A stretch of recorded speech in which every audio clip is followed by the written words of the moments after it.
જન્મદિવસ સાંસારિક લોકો માટે અલગ છે, એમના માટે ઉત્સવ છે. જ્યારે કોઈ જ્ઞાની કે વૈરાગી તપસ્વી અથવા વિદ્વાન હોય તો એના માટે જન્મદિવસ એ છે જ્યારે એ સંકલ્પ લે કે હવે જન્મ ન લેવો પડે. તિથિ હોય, તારીખ હોય, ચંદ્ર હોય, સૂર્ય હોય, સાગર હોય, સમુદ્ર હોય, નદી હોય, સનાતન ધર્મને વરેલા છે. નહીં તો ભરતી અને ઓટ આવત નહીં. માં વિશે એટલું જ કહી શકાય કે એ જ આદિ છે, એ જ મધ્ય છે અને એ જ અનંત છે, અંત નથી.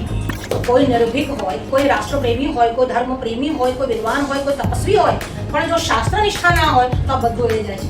શ્રુતિ સ્મૃતિ મમૈ આજ્ઞા, શ્રુતિ અને સ્મૃતિ મારી આજ્ઞા છે અને જે એનું ઉલ્લંઘન કરે છે કે મારો ભક્ત હોવા છતાં પણ મને પ્રિય નથી, ભગવાન શ્રી કૃષ્ણ બોલે.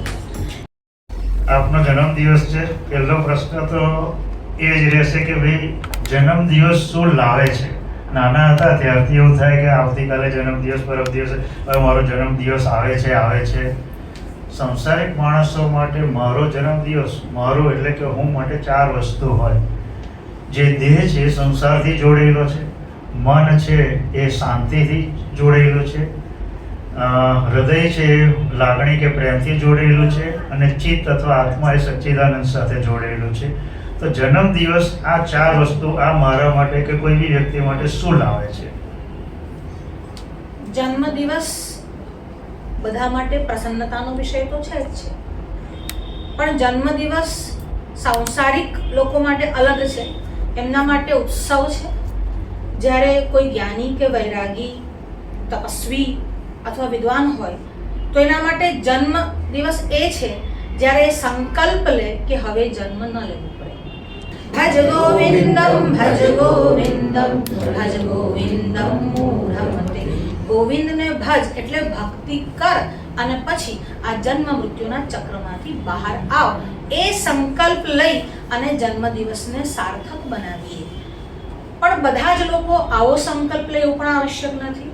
તો કમસે કમ આધ્યાત્મિક માર્ગમાં ન જવું હોય તો ધર્મમાં આગળ વધે.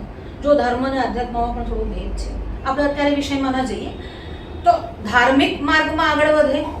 હજી ધર્મ સુધીની સમજણ ન આવી હોય તો સદાચારમાં આગળ વધે. એટલે તમારું જીવન ધર્મ કે રાષ્ટ્ર માટે સમર્પિત હોય. જો કે ધર્મ કર્યા પછી રાષ્ટ્ર અલગ કહેવાની આવશ્યકતા રહેતી જ નથી. એ તો લોકોની ભ્રાંતિ છે કે ધર્મ કર્યા પછી પણ એવું કહે છે કે હું રાષ્ટ્રવાદી છું, હું ધાર્મિક નથી. જો ધાર્મિક હોય તો રાષ્ટ્રવાદી અથવા રાષ્ટ્રપ્રેમી અંદર આવી જ જશે. તો ધર્મના માર્ગમાં આગળ વધીએ. અને જ્યારે ધર્મ હું એવું બોલું છું ત્યારે સનાતન ધર્મની જ વાત કરું છું એવું ચોક્કસપણે. રમણ મહર્ષિ પણ એવું જ કહેતા કે જ્યારે તમને તમારા જીવનનો ધ્યેય મળી જાય એને સિદ્ધિ દિન ગણીને એ તમારો જન્મદિવસ ઉજવવો જોઈએ, નહીં કે તારીખ પ્રમાણે કે તિથિ પ્રમાણે. મહર્ષિ હવે એવું કહે છે કે જન્મદિવસને દિવસે તમારા ગ્રહો લગભગ એ જ રીતે ફરી નક્ષત્રમાં ગોઠવાય છે. તો શું બીજા બધા કરતાં એ દિવસે કરેલા કર્મોનું ફળ વધુ મળે અથવા એ ગ્રહોની અસર એ દિવસે વધુ તીવ્ર થઈ જાય એવું ખરું જ્યોતિષની દ્રષ્ટિએ? બિલકુલ. જ્યારે તમે જન્મ દિવસ મનાવો છો ત્યારે આ વાત નિશ્ચિતપણે થાય છે, પણ જન્મ તારીખ મનાવો ત્યારે થતી નથી. કારણ કે જન્મ તારીખ તો આમ જ હોય છે. જ્યારે તમે એવું કહો છો કે જન્મ તિથિ, અને એમાં પણ વિશેષ રૂપે આજે પણ તમે જુઓ કે દક્ષિણ ભારતમાં ખાસ કરીને જન્મ દિવસ પણ જન્મ નક્ષત્રના દિવસે મનાવવામાં આવે છે. એટલે નક્ષત્ર એટલે વધારે એક્યુરેટ વાત છે. 2.25 નક્ષત્ર થાય ત્યારે 1 રાશિ થાય. એટલે ચંદ્ર રાશિ અને તિથિ કરતાં પણ નક્ષત્ર વધારે એક્યુરેટ છે. પણ વાંધો નહીં, તિથિ મનાવો તો પણ એટલે તિથિના દિવસે વિશેષ રૂપે એ જ ગ્રહો એ જ પરિપ્રેક્ષ્યમાં એક પરિબળમાં જોવા મળે છે. માનો કે કોઈનો પૂર્ણિમાનો જન્મદિવસ છે અને ચૈત્ર પૂર્ણિમાનો દિવસ છે તો સમજીને ચાલુ કે ચિત્રા નક્ષત્ર જ હોય. કારણ કે આપણે ત્યાં નિશ્ચિત છે કે ચિત્રા નક્ષત્ર હોય ત્યારે જ ચૈત્રની પૂર્ણિમા આવે. પૂર્વાષાઢા કે ઉત્તરાષાઢા નક્ષત્ર હોય તો જ આષાઢી પૂર્ણિમા હોય. વિશાખા નક્ષત્ર આવે ત્યારે વિશાખા પૂર્ણિમા એ વિશાખા નક્ષત્ર હોય. એનો મતલબ કેટલું એક્યુરેટ છે. એનાથી વિશેષ આપ જાણો જ છો કે પૂર્ણિમાએ ચંદ્રગ્રહણ અને સૂર્યગ્રહણ અમાવસ્યાએ થાય એવી કઈ તારીખ છે જેના કારણે તમે નિશ્ચિત એવું કહી શકો કે આ જ દિવસે સૂર્યગ્રહણ કે ચંદ્રગ્રહણ થાય? નથી થતો. એનો મતલબ તિથિ પણ મારું એવું કહેવું છે કે તિથિ હોય, તારીખ હોય, ચંદ્ર હોય, સૂર્ય હોય, સાગર હોય, સમુદ્ર હોય, નદી હોય, સનાતન ધર્મને વરેલા છે. નહીં તો ભરતી અને ઓટ આવત નહીં. તાલી પડવામાં કરકસર કરશો નહીં. દીદીનો કોઈ બી જવાબ ગમે તો વધાવજો.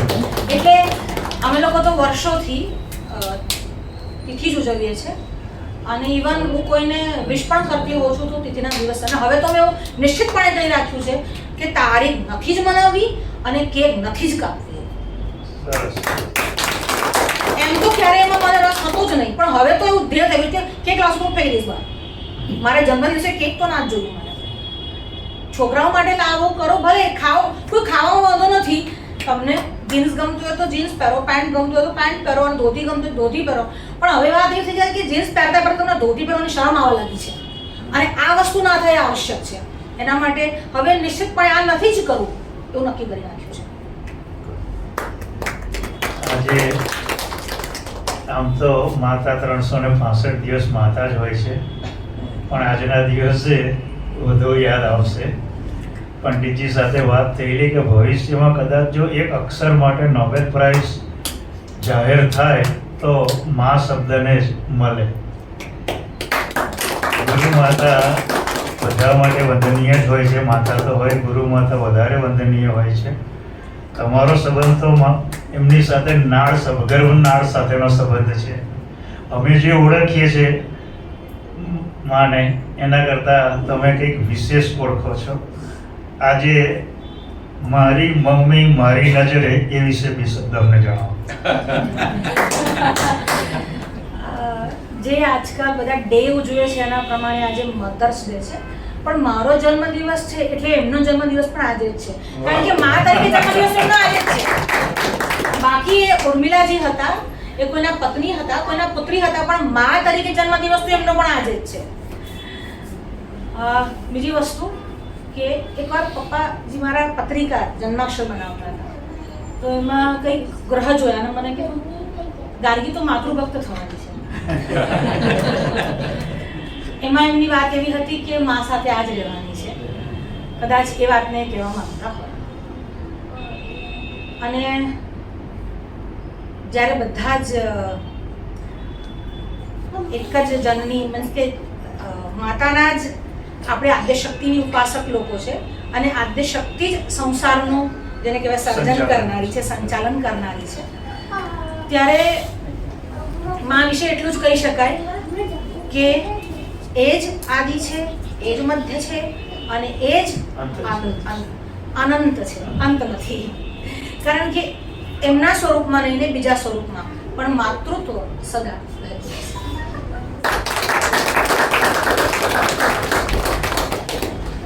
પંડિતજીની સાથે અમે ઘણા વર્ષોથી સંપર્કમાં છીએ. પંડિતજીનો પ્રભાવ જેવો જોયો અમે તો બીજા કોઈ વ્યક્તિ પાસે નથી જોયો, પણ આજના દિવસે હું આશા રાખું છું કે પંડિતજીમાં એવું કયું તત્વ હતું જે એમને પંડિતજી બનાવતું હતું. બીજા ગવૈયાઓ ભાન કરતા એમને કથાકાર તરીકે પ્રસ્થાપિત કરતો હતો. એવા કયા પરિબળો હતા જે તમારી દ્રષ્ટિએ આમ વખાણવા લાયક હતા કે એપ્રિશિએટ કરવા જેવા હતા? એમ તો જેમ સાકરનો ટુકડો કોઈ પણ બાજુથી ચાખો ગળ્યો જ લાગે એમ સર્વાંગ સુંદર હતા. પરંતુ સૌથી મોટી વાત જે એક સનાતન ધર્મી તરીકે અને સનાતન ધર્મના ધર્મગુરુ તરીકે સૌથી મોટી વાત તો શાસ્ત્રનિષ્ઠા. એનાથી વિશેષ કોઈ વાત નથી. કોઈ નિર્ભીક હોય, કોઈ રાષ્ટ્રપ્રેમી હોય, કોઈ ધર્મપ્રેમી હોય, કોઈ વિદ્વાન હોય, કોઈ તપસ્વી હોય, પણ જો શાસ્ત્રનિષ્ઠા ના હોય તો આ બધું એળે જાય છે. શ્રુતિ સ્મૃતિ મમૈ વાજ્ઞા, શ્રુતિ અને સ્મૃતિ મારી આજ્ઞા છે અને જે એનું ઉલ્લંઘન કરે છે મદ ભક્ત સ્થાને મેં ન પ્રિય, એ મારો ભક્ત હોવા છતાં પણ મને પ્રિય નથી એવું ભગવાન શ્રી કૃષ્ણનું વચન છે. એટલે ભગવાન શ્રી કૃષ્ણના પ્રિય થવું હોય તો શ્રુતિ અને સ્મૃતિ બંનેનું પાલન કરવું પડશે. એટલે શાસ્ત્રનિષ્ઠા એ પહેલી લાયકાત, શાસ્ત્રનિષ્ઠા એ પહેલી યોગ્યતા અને પહેલી આવશ્યકતા છે. કિશોરભાઈ શાસ્ત્રી છે નહીં, પણ છેલ્લા ઘણા વખતથી એક મીઠી ઈર્ષ્યા મને થયા કરે છે કે જે શંકરાચાર્યના દર્શન દુર્લભ હોય એમની એટલી નજીકે પહોંચી ગયા, એમનું જે ભાગ્ય છે એ કોઈને બી બે ઘડી ઈર્ષ્યા ઉપજાવે એટલું. આટલા વર્ષે એમનો જે આ કર્મફળનો ઉદય થયો એ વિશે આપનું શું કહેવું છે? ગુરુનિષ્ઠા, પંડિતજી પ્રત્યેની શ્રદ્ધા અને પંડિતજી એમના શું કહેવાય, ખાલી વાણીમાં જ નહીં, એટલે કંઠમાં નથી ઉતર્યા, હૃદયસ્થ થયેલા છે. એટલે તમે ઊંઘમાંથી પણ ઉઠાડીને પૂછશો ને, કોઈ પણ પ્રસંગ બતાવશો એટલે પંડિતજી એવું કહેતા હતા, પંડિતજી એવું કહેતા હતા. એટલે એમની ગુરુનિષ્ઠા જ એમને શંકરાચાર્યના ચરણોમાં મૂકે છે, કારણ કે શંકરાચાર્ય કોણ છે એ બતાવનાર પંડિતજી છે. બહુ સરસ. ખરેખર આપણને આમ માન થાય કે આપણી જોડેની વ્યક્તિ આટલી આગળ વધી ગઈ, એટલો સરસ આગળ એમનો વિકાસ થયો. જ્યારે એમનો સચિવ તરીકે અભિષેક કરવામાં આવ્યો કે સન્માનિત કરવામાં આવ્યા, ત્યારે શંકરાચાર્યના સ્ટેજ પરથી પણ એ પહેલું વચન એ જ બોલ્યા હતા કે આજે પંડિતજી મહારાજની કૃપાથી હું આ જગ્યા પર છું.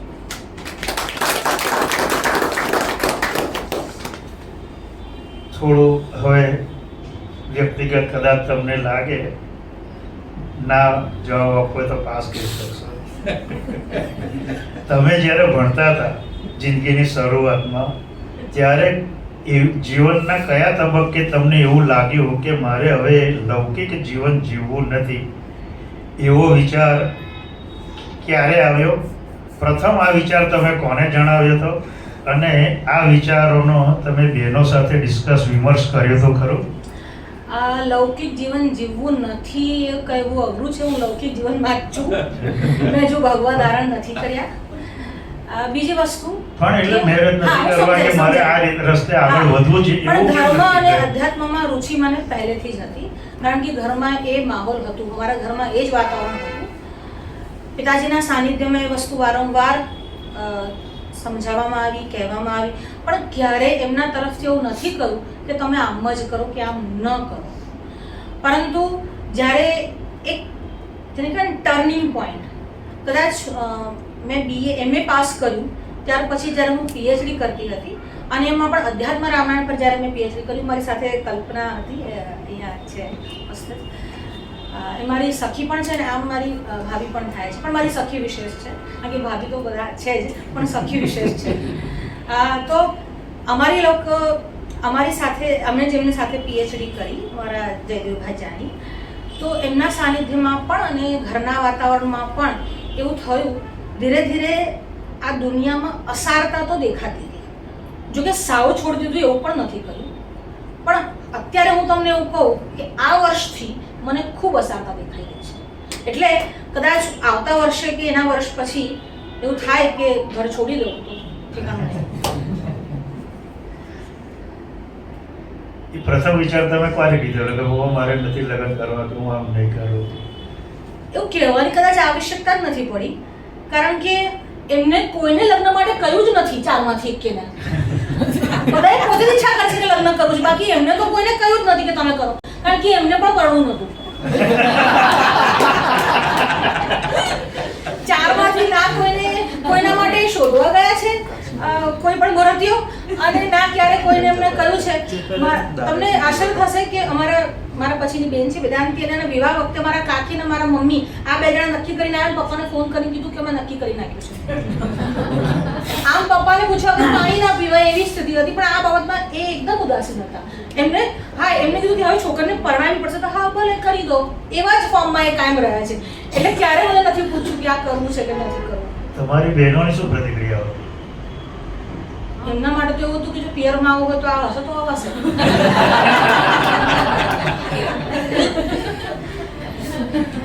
બચપણની કોઈ એવી ઘટના ખરી કે જે તમને આજે યાદ કરવાથી રોમાંચિત કરી દેતી હોય, અથવા શૈશવકાળનો કોઈ એવો મુગ્ધ અનુભવ, એવી ઘટના પ્રસંગ ખરો?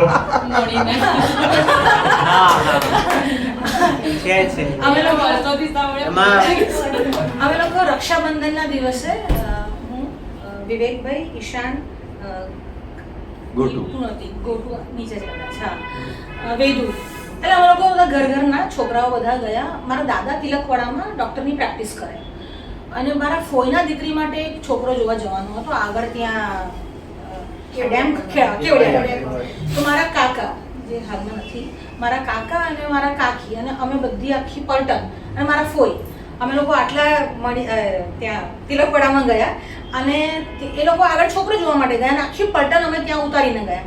તો મારા દાદા એ વખતે ત્યાં હતા, બા પણ ત્યાં હતા. પછી થોડી વાર અમે લોકો બહાર રમતા રમતા અમને સૂઝ્યું કે આપણે નર્મદાના કિનારે જઈએ તો, એટલે અમે પાછા ઘરમાં આવ્યા અને બાને કહેવા લાગ્યા. એમ કે બાને કે દાદાને કેવું નથી. બાને કહ્યું કે અમારે બોટિંગ કરવું છે. તો બા કે હે ક્યાં બોટિંગ કેમ કરવું છે? અરે બોટિંગ કરવું છે, બહુ દિવસ બધા ભેગા થયા છે. તો કંઈ વાંધો નહીં, ખાલી એટલું કે ડૉક્ટર સાહેબ એમને ઘરથી આવ્યા છે કે તો તમને એમને એમ લઈ જશે. પણ એમને ધ્યાન નહીં કે આ તો આખી પેલા ઉપડી પડશે. એટલે પછી હજુ બા એવું કહીને કામે વળગે પહેલાં તો અમે લોકો નીકળ્યા. અમે નીકળ્યા ને ત્યાં હજુ પહોંચ્યા અને ધોધમાર વરસાદ ચાલુ થયો અને નર્મદાનો કિનારો. અને મારા પપ્પાના મોટા ભાઈ એટલે અગ્રજ જેને કહેવાય એમનું નર્મદામાં અવસાન થયું. એટલે અમારા ઘરમાં દાદાને ખાસ નર્મદાથી થોડી ડર રહે કે જ્યારે પણ આવું કોઈ હોય તો નર્મદામાં જવું નહીં, જલ્દીથી સ્નાન કરવું નહીં. પણ અમે લોકો દાદાને કહ્યા વગર જ નીકળી ગયા અને ત્યાં પહોંચ્યા અને પછી બોટવાળો મળ્યો અને વાત પણ થઈ કે જવાનું છે. ત્યાં સામે મણિનાગેશ્વર છે. અત્યારે તો ત્યાં બહુ જ વ્યવસ્થા થઈ ગઈ છે, પણ આજથી લગભગ હું 7મા ધોરણમાં હતી ત્યારની વાત કરું છું, એટલે હું 13-14 વર્ષની હતી. આજથી લગભગ સમજો ને 32-33 વર્ષ પહેલાંની વાત છે આ. અને પછી અમે લોકો ત્યાં બોટિંગ કરી અને સામે ગયા. હવે એટલો બધો વરસાદ ચાલુ અને ત્યાં પેલી બે નદીઓનો સંગમ થાય છે. એટલો બધો વરસાદ ને લોકો બધા વિખરાવા લાગ્યા. નાની ટેકરી જેવું ત્યાં બહુ બધો કીચડ. પછી આગળ ગયા અને પહોંચતા મણિનાગેશ્વર ગયા. હવે એ વખતે તો માંડ આપણી પાસે 4 ડ્રેસ હોય બહાર કરવાના, અને એ પણ સારા મહિના ડ્રેસ કે આજે બધાને સારા બનીને બધાને લઈ ગયા હતા. અને એવા જોવા જેવા બધાના મોઢા થઈ ગયેલા આખા કીચડમાં લથબથ. અને પછી દર્શન તો કર્યા. અને ત્યાં એ વખતે સ્થિતિ એવી હતી કે વાગડો પણ ઊંધી લટકે ત્યાં મણિનાગેશ્વરમાં. એવો જ સ્થાનમાં અમે તો વાગડો જોઈ દર્શન કર્યા. પાછા વિવેકભાઈને સંતોષ થતો તો પાછા આવીને કે અરે અંદર તો પેલો મણિધર સાપ છે. હવે નથી ભાઈ, પહેલા હતો, ચલો પાછા.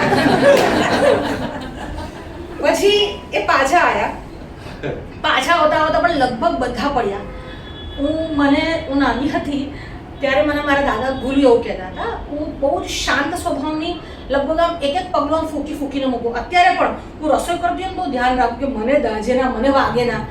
તો હું ધીરે ધીરે ચાલુ, પણ આ બધાને ઉતાવળ તો લગભગ બધા જ પડ્યા. આમ ઈશાન તો લગભગ અડધો અંદર ગરકી ગયો એટલો પડ્યો. નીચે ઉતરતા અમારે ઉચકીને લાવવો પડે. લગભગ એની 3-4 વર્ષની ઉંમર.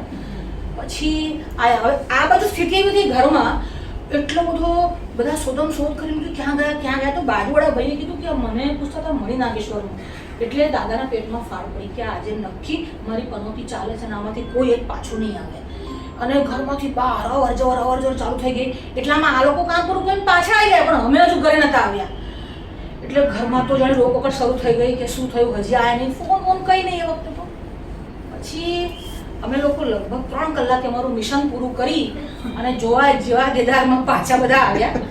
અને હજુ બહાર ઉભા અમે તો ઉત્સાહ હતો કે અમે તો મોટો જાણે કેટલો હિમાલય જાણે ચડી આવ્યા, એટલો બહુ જ મોટો પરાક્રમ કર્યો એમ. પછી ઘરે આવ્યા અને મારા ફોઈ સૌથી બહાર ઉભેલા હતા. પછી મારા કાકા અને કાકી અંદર. કાકી કોઈને મારે જ નહોતો દિવસ, એમનાથી જોરથી બોલાય પણ ના. એટલે કે મારે તો કશું કહેવાય નહીં, પણ તમે બધા લડજો એવું કહીને પાછળ ખસી ગયા. પછી આગળ કાકા ઉભા અને મારા ફોઈ. તો કાકાને જોઈને અમે લોકો કાકા સાથે બહુ જ અમને એકદમ ઘરવો. એટલે અમે ક્યારે પપ્પાને કંઈ ના કહીએ, પણ કાકાને બધું જ કહીએ. તો કાકા તો આમ 2 મિનિટ છે ગુસ્સામાં નાટક કર્યો, આમ ભણવો ચડાઈ અને પછી એકદમ શું થયું તે હસવા લાગે જોરથી. એ હસે એટલે જીગાનો નાનો ભાઈ ગોટુ, એને હસવાનું શરૂ કર્યું. એ હસ્યો એટલે આ હસ્યો. પછી બધાને હસવું આવ્યું. એટલે અમને એમ કે ઘરમાં શાંતિ છે, રિલેક્સ છે. હવે જેવા અમે આમ પદાર્પણ કરવા જઈએ એવામાં તો અમારા જગદંબા બહાર આવ્યા. આનો હું મારાથી જ કર્યો, જે જોરથી મને આ સુધી કોઈ માર્યું નથી. મારા કોઈએ માર્યું છે મને. અને પછી માર્યું. પછી એક બધાનો જ વારો આવે. બધાને થોડી તો પડી, પણ સૌથી વધારે મોટી હું ને જીગો 2 જણા, અમે જણા સરખા. હવે આનો વારો હતો. એ જોડી એટલો જોરથી ભાગીને સીધો બાથરૂમમાં ભરાઈ ગયો કે બહાર જ ના આવ્યો. પણ એનો ભાગનો માર બી મારે ખાવો પડ્યો. અને પછી બધું થઈ ગયું. એટલે મેં તો એકદમ ચૂપચાપ આમ નીચું મોડું કરીને ખાલી રોડ જ કર્યું. એટલામાં મારા દાદાનું બહુ જ વાલી હતી. બધાને મારી, પણ આને કેમ માર્યું? અરે આ જ મોટી શોધ ઉતારે, આ જ લઈ ગઈ બધાને. પણ મોટી એટલે હું 13 વર્ષની તો હતી, પણ તો બી એટલી મોટી પણ ના કહેવું. પછી કશું બોલે નહીં, પણ રડવાનું ચાલુ હતું. એટલામાં દાદા આવ્યા, બહુ માર્યું તે બધા છોકરાઓને ખોટું માર્યું. હવે દાદાએ ઉલટું કર્યું, ફોઈને લડવા લાગ્યા. પહેલા દાદાએ કીધું કે તું જ મારજે બધાને. હવે દાદા કેવા કે તું ત્યાં કેમ માર્યું મારા છોકરાઓને. પછી એના પછીનો જે એપિસોડ થયો એ જાણવા જેવો હતો કે બધાના કપડાં એટલા ખરાબ. હવે એક જ કારમાં ગયેલા, એ કારમાં અમે લઈ કેવી જાય હવે ગંદી હાલતમાં.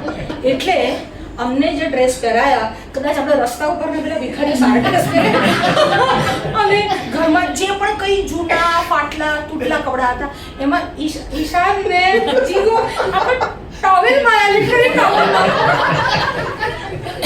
કોઈ જ નહીં, અમારી પાસે કોઈ જ કપડાની કશું નહીં. અને તો ચણિયો પહેરાયો હતો.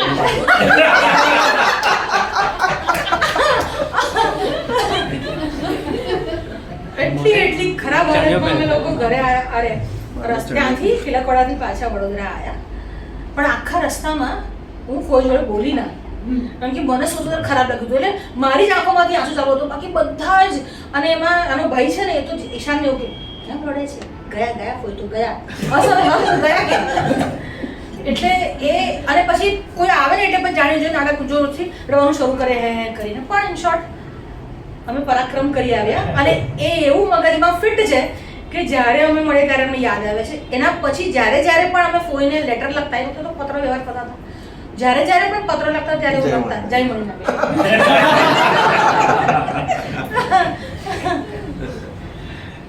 અમને બી રોમાંચ આવી, બહુ મજા આવી. પાછલા 25-30 વર્ષમાં કોઈ એવી ઘટના ઘટી છે કે યાદ આવે છે, જો તમને એ જ ઘટના, એ જ પ્રસંગ ફરી જીવવાનો મળે તો તમે એને જુદી રીતે જીવો? પિતાજીના બ્રહ્મલીન થયાનો દિવસ જોઈને આખો એવું હતો. હું બહુ જ શાંતિથી અને એકદમ નિશ્ચિંતતાથી જીવતી હોત. મને આ ફિલ્ડમાં આવવાનો અથવા ઉપદેશક બનવાનો જરાય શોખ નહોતો. હા, મને કોલેજમાં જઈને લેક્ચરર બનવાનો શોખ હતો. એ હું ક્ષણને ફરી જીવીશ કે કાશે હોય. જ્યારે જીવનમાં ક્યારેક એવો તબક્કો આવે છે કે એ જિંદગી તું કિસ મુકામ પર મુझे ले आई कि आँख उठाता हूँ तो जमीन खिसक जाती है, ચારે બાજુથી હતાશા કે કંઈ રસ્તો દેખાય નહીં. જીવનમાં જ્યારે શૂન્યાવકાશ સર્જાય ત્યારે તમે શું કરો છો, અથવા એમાંથી બહાર આવવા માટે તમે શું પ્રયત્ન કરો? ભગવાનની કૃપા અને પિતાજીના આશીર્વાદ એવા રહ્યા છે કે ક્યારે હું કોઈ વસ્તુમાં, કોઈ સ્થિતિમાં, કોઈ પ્રસંગમાં પડી નથી ભાગી. કદાચ મારા જીવનમાં એવું દુઃખ આવ્યું જ નથી કે જેના વિસરી શકાય અથવા જેમાંથી માર્ગ ન મળે. કોઈ વાર થાય, ઘણી વાર નાના મોટા પ્રસંગો બને તો જીવન ચાલ્યા કરે. પણ છતાં પણ પિતાજી એવું કહેતા કે જ્યારે બહુ જ નિરાધાર અસહાય અવસ્થા અનુભવો છો ત્યારે જઈને સ્નાન કરવું અને સ્નાન કરી શુદ્ધ કપડાં ધારણ કરી અને ભગવાનના મંદિરની સામે એક દીપ પ્રજ્વલન કરવું અને ચૂપચાપ કંઈ પણ બોલ્યા ચાલ્યા વગર 10 મિનિટ 15 મિનિટ તમારે જેટલો સમય ગાળવો હોય એટલો સમય ત્યાં તમારે બેસી રહો. અગ્નિની સાક્ષીમાં અને ભગવાનની ઉપસ્થિતિમાં તમારા બધા જ દુઃખોનું નિવારણ તમને મળી જાય છે. સદગુરુ અને એનાથી વિશે શું કહું, મને કોઈ પ્રસંગ કરવો છે અને મારી પાસે અત્યારે કંઈ જ નથી, કે માનો કે કોઈ ફંડ નથી કે પ્રસંગ કરવો છે, તો એમની કૃપા એવી છે કે આ 12 વર્ષમાં મને ક્યારેય વિચાર કરવો જ નથી પડ્યો. કોઈ પ્રસંગના આગલે દિવસે જેની વ્યવસ્થા થઈ જાય છે, આનાથી મોટી કૃપા ના હોઈ શકે.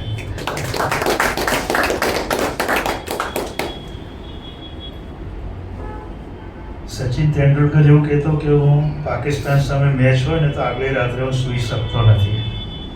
પરીક્ષા હોય ત્યારે ઘણા વિદ્યાર્થીઓને આવો અનુભવ થતો હશે ને પ્રિન્સિપલ સાહેબ?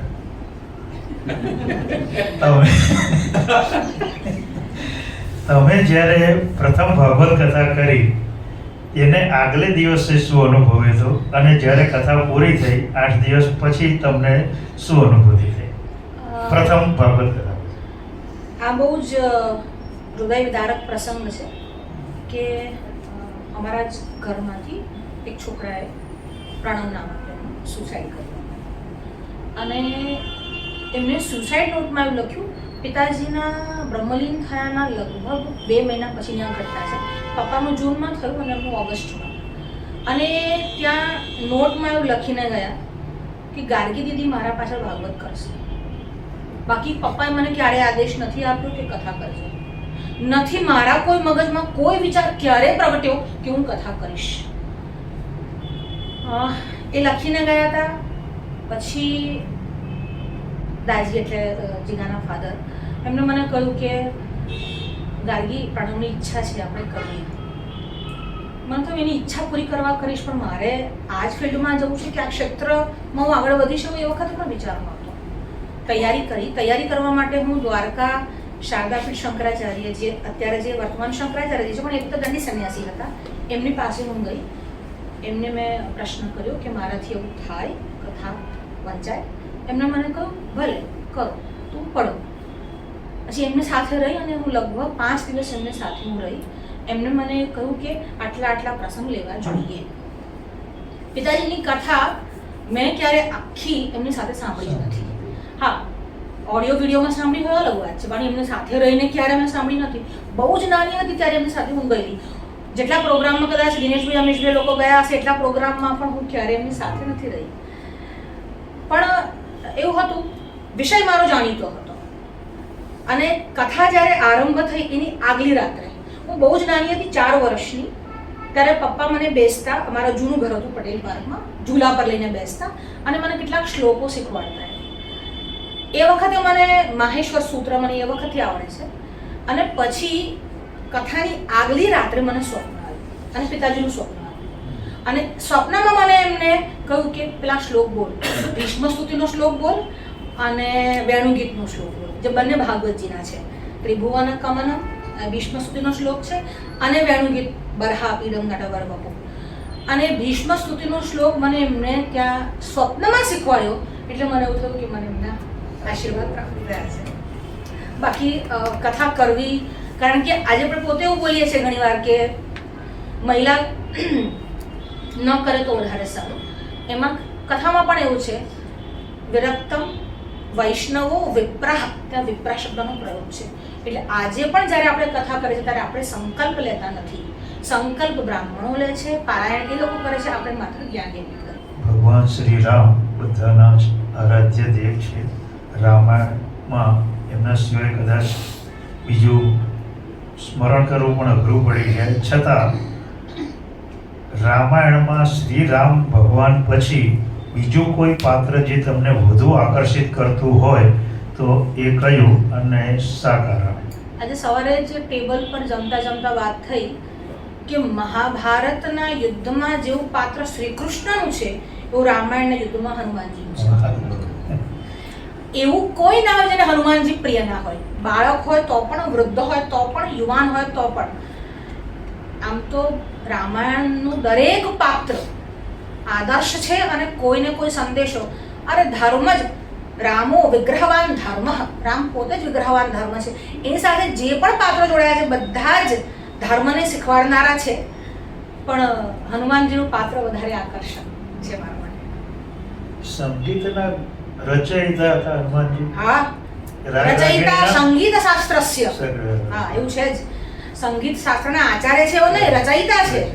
અને કથા પણ છે કે નારદજી લઈને બેઠા અને પછી હનુમાનજીને ભગવાને વગાડવાનું કહ્યું. સ્વામી અવિમુક્તેશ્વરાનંદ સરસ્વતીજીના સાનિધ્યમાં આવ્યા એ પછી અને એ પહેલાના ગાર્ગીજીમાં શું પરિવર્તન અનુભવો છે? વૈરાગ્યની વૃદ્ધિ થઈ. કોઈ પણ સાનિધ્યમાં મને એવી ઈચ્છા નથી થઈ કે હું ઘર છોડી દઉં. પણ જેટલી વખત હું મહારાજજીને મળું છું કે દર્શન કરું છું ત્યારે મને એવું થાય છે કે હું ઘર છોડી દઉં. આમ ધીરે ધીરે વસ્તુ એટલી બધી પ્રબળ થતી જાય છે કે ખબર નહીં એમને ક્યારે મને એ વસ્તુ માટે અથવા પ્રેરણા નથી આપી, ક્યારે મને એવો પ્રશ્ન નથી કર્યો કે તમે વિવાહ કેમ નથી કર્યા, કે તમે આમાં કેમ જોડાયા, ક્યારે નહીં. પણ એમની સન્નિધિમાં મારું વૈરાગ્ય પ્રબળ છે. મને આમ સંસારથી અસારતાની તો ઘણા આવવા લાગી છે. જો આ પરિવર્તનને, આ વિચાર પછી તમે આગામી 10 વર્ષ પછી સ્વયંને ક્યાં જુઓ છો? ધર્મરક્ષા માટે અને શાસ્ત્ર નિષ્ઠા લોકોમાં કેવી રીતે વધે. કારણ કે આજે પણ લોકો ધર્મ પાલનની ઈચ્છા રાખે છે, એવું કહે છે કે હું હિન્દુ ધર્મ છું, પણ શાસ્ત્રનિષ્ઠા નથી. જો શાસ્ત્રને નથી માનતા એને હું હિન્દુ નથી માનતી. એ તો માત્ર સુન્નત નહીં કરાયેલા મુસલમાનો છે જે શાસ્ત્ર નથી માનતા. એટલે વગર શાસ્ત્ર નિષ્ઠા અથવા શાસ્ત્ર બધા જાણી શકે નહીં. મને પણ કેટલાક વસ્તુઓનો અધિકાર નથી, મને કેટલીક વાતોનો અધિકાર નથી, વેદાધિકાર નથી સ્ત્રીઓને. પણ જેટલું જાણીએ છીએ અથવા કોઈક વિદ્વાન પાસે, કોઈ તપસ્વી પાસે કે આચાર્ય પાસે જઈને જાણવાની ઈચ્છા રાખીએ છીએ અને પ્રયાસ કરીએ છીએ કે એ મુજબ ચાલીએ. એટલે ધર્મના માર્ગે ચાલવું છે, પણ લોકોમાં શાસ્ત્ર નિષ્ઠા ઊભી કરવી છે. અને મને બહુ આનંદ થાય છે કે અત્યારે લગભગ 3 મહિનાથી અમારું જે લોપામુદ્રા શક્તિ સંગઠન છે એ બહુ સરસ રીતે ભલે અમે લોકો 5-10 સ્ત્રીઓ અત્યારે મળી રહી છે, પણ અમને એવો આનંદ છે, કદાચ મારી ભગીનીઓને પણ હશે જ, કે અમે કંઈક સારું કરવા જઈ રહ્યા છે અથવા બીજું કંઈ ના કરીએ તો શાસ્ત્રનું પાલન અથવા શાસ્ત્રને જાણવાનો પ્રયાસ માત્ર કરી રહ્યા છે. આમ તો અમે આશા રાખીએ કે તમને મુક્તિ મળે, પણ એક વિચાર કરો કે કદાચ ઈશ્વર વરદાન આપે કે બીજા જન્મમાં તમારે હિન્દુ શાસ્ત્રના કોઈ પણ એક ચરિત્રનું જીવન જીવવાની છૂટ મળે તો એ કયું હશે પાત્ર? પિતાજીએ જે નામમાં વિધાન આપ્યું છે ગાર્ગી, એનું પાત્ર તો અત્યારે જીવી રહી છે. બાકી પૌરાણિક પાત્રને ફરી જીવવું તો કદાચ મારા બસમાં નથી. પણ હા, હું એટલું જરૂર કહીશ કે જો મને ફરી જન્મ મળે તો ભારત ભૂમિમાં મળે. મને મારા માતા પિતા પણ આ જ હોય, મારું પરિવાર પણ મને આ જ મળે. પણ બીજી વાત એ છે કે ભક્તિના માર્ગમાં હવે કોઈ બાધા ના આવે, એ વાત ખાસ. કે ભલે સંસારથી વિમુક્તા આવે પણ ભક્તિના માર્ગમાં બાધા ના આવે. અને વેદ ભણવાની ઈચ્છા પણ છે તો પુરુષનું જન્મ આપે. પણ મને સ્ત્રી તરીકેના જન્મમાં હું પ્રસન્ન જ છું. ખાલી વેદાધિકાર પૂરતી જ વાત છે, પણ વેદાધિકાર ન હોય તો પણ ભક્તિના માર્ગમાં તો આગળ વધી શકાય છે. મીરાબાઈ છે, હલ્યાબાઈ છે. તમારા ઘરમાં ઘણી સંસ્કૃતિનો મેળ હું જોઈ રહ્યો છું. એક બેન રાજસ્થાનમાં છે જે મારવાડી સંસ્કૃતિ છે, એક દક્ષિણ ભારતમાં છે જ્યાં તમિલ સંસ્કૃતિ છે, એક બેન અમદાવાદ છે જે ગુજરાતી સંસ્કૃતિ. જુદી જુદી સંસ્કૃતિમાં સ્ત્રીઓને ગોઠવાવું કેટલું કઠિન પડે છે, અથવા તો વિવિધતામાં એકતા જે કીધું છે એ કેટલું યથાર્થ છે?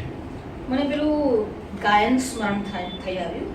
कोई पंजाब से, कोई महाराष्ट्र से, कोई यूपी से है, कोई बंगाल से, तेरी पूजा की थाली में लाए हैं हम फूल हर रंग के आज हर डाल से, फूल हर रंग के आज हर डाल से, नाम कुछ भी सही पर लगन एक है, ज्योत से ज्योत दिल की जला जाए.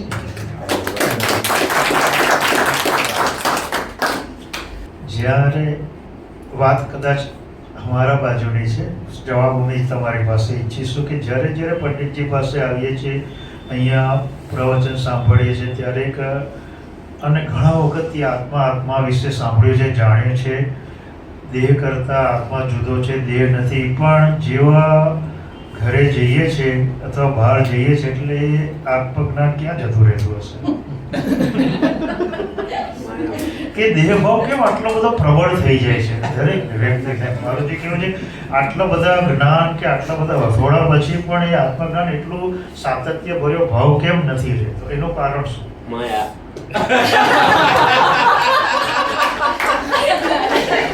એટલે એમનું નામ પૂર્વી છે.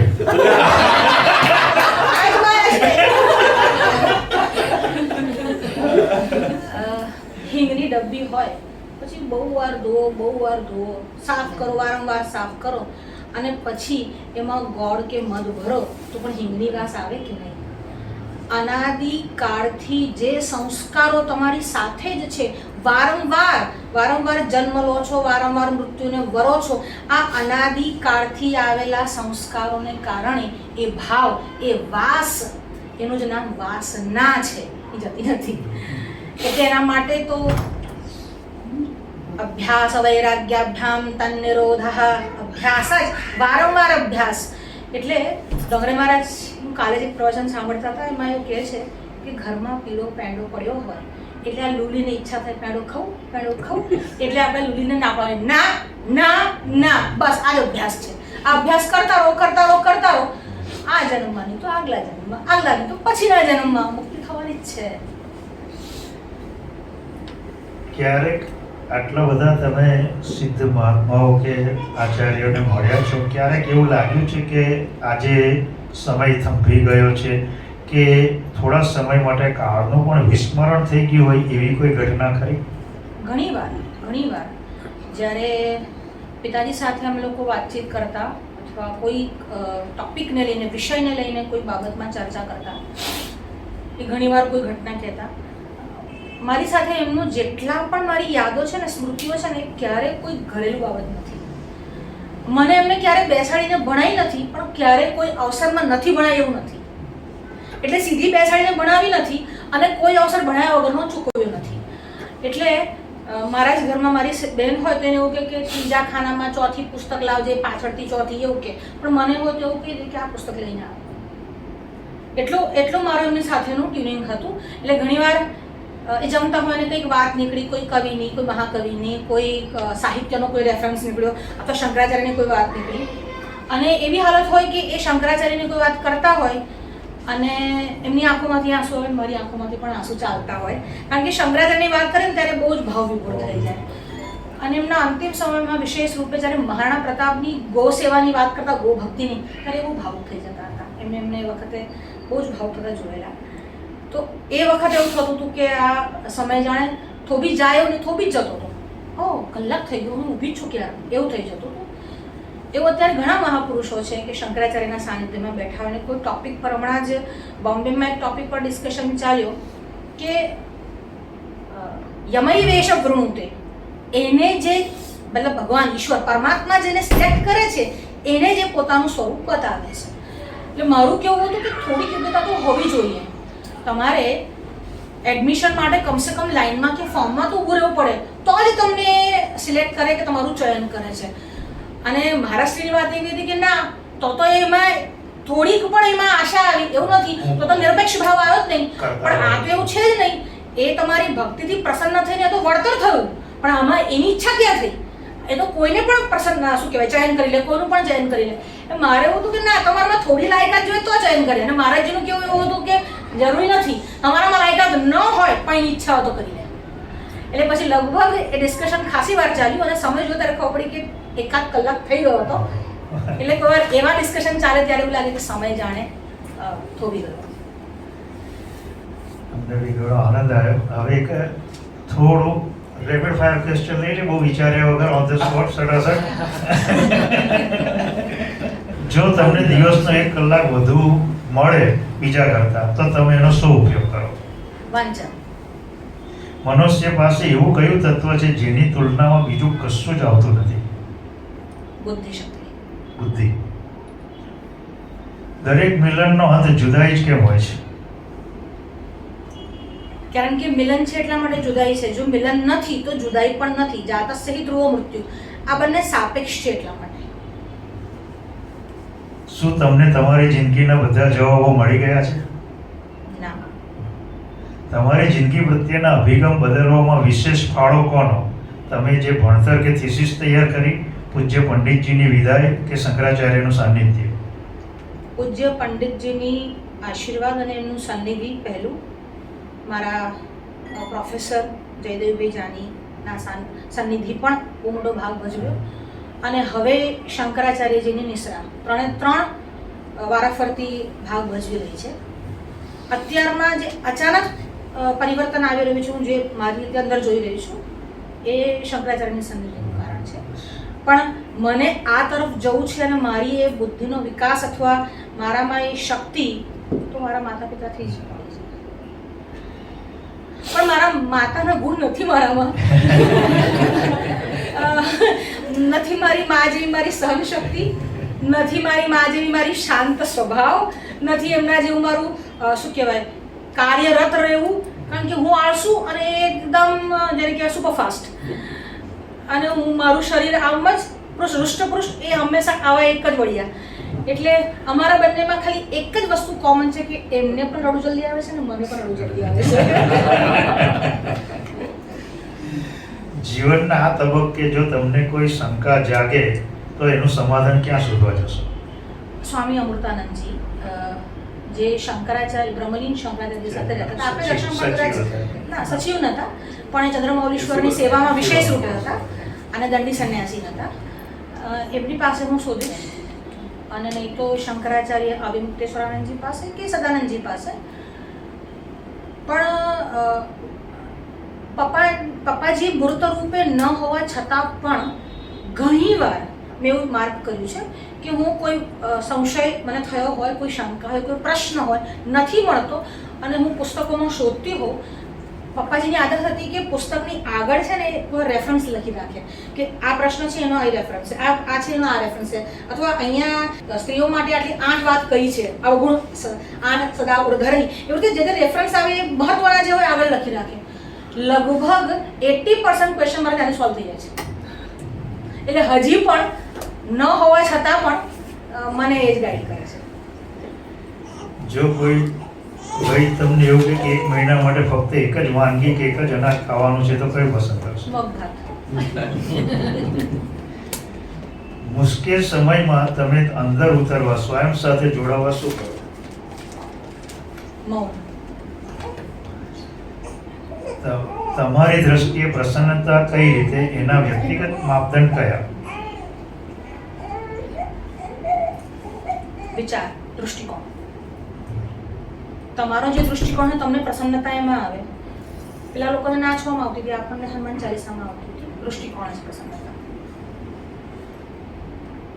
તમે જાગૃતિ કે અવેકનિંગની વ્યાખ્યા કઈ રીતે કરશો? યા નિશા સર્વભૂતાનાં તસ્યામ જાગર્તિ સંયમી યસ્યામ જાગૃતિ ભૂતાની સા નિશા પશ્યતો મુનિ. વસ્તુતઃ જાગ્રત અવસ્થા શું છે? આત્માનો અનુભવ જ, એટલે આત્માની અનુભૂતિ જ જાગ્રત અવસ્થા છે.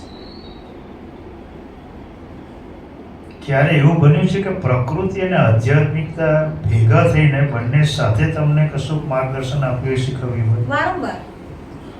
વારંવાર નર્મદાનો તટ હોય, ગંગાનો કિનારો હોય કે હિમાલયની તળેટી હોય, વારંવાર. જ્યારે તમારી લાગણી ઘવાય વ્યક્તિગત રીતે ત્યારે તમને શું મદદરૂપ થાય છે? હું મારી જાતને એ વખતે પહેલાં તો મૌન કરી દઉં, રડી લઉં. પછી મેં તમને કહ્યું ને કે મને જલ્દીથી રડવું આવી જાય છે. રડીને એકવાર હું ખાલી થઈ જાઉં અને પછી હું આત્મવિશ્લેષણ કરીશ કે આમાં મારો પાઠ કયો હતો અને સાંભળવાનો પાઠ કયો હતો, અને જે મારો પાઠ હશે એને સુધારવાનો પ્રયત્ન કરીશ. અને ઘણીવાર અપેક્ષા રાખું છું કે સાંભળવાનો પાઠ પણ સુધરી જાય. એ અપેક્ષા દૂર થશે ને ત્યારે હું પાક્કું માટલું થઈશ. લોકોમાં એવી કઈ ખાસિયત છે જે તમને સીધી સ્પર્શ કરે છે? ટ્રાન્સપરન્સી. મને પારદર્શક ના હોય ને મને લોકો જ નથી ગમતા. જેટલા બને એટલા જેટલા પારદર્શી હોય ને તો હું તરત આકર્ષી જઉં એના પ્રત્યે. મને એવું થાય કે આ જે છે ને એ જ બોલે છે અથવા એ જ એના વર્તનમાં દેખાય છે. એટલે મારો પહેલો પ્રેમ અથવા મારો પહેલો સ્નેહ પારદર્શિતા તરફ થશે. જો તમારા જીવનને એક આધ્યાત્મિક પુસ્તક હું ગણું તો તમે એને શું શીર્ષક આપશો?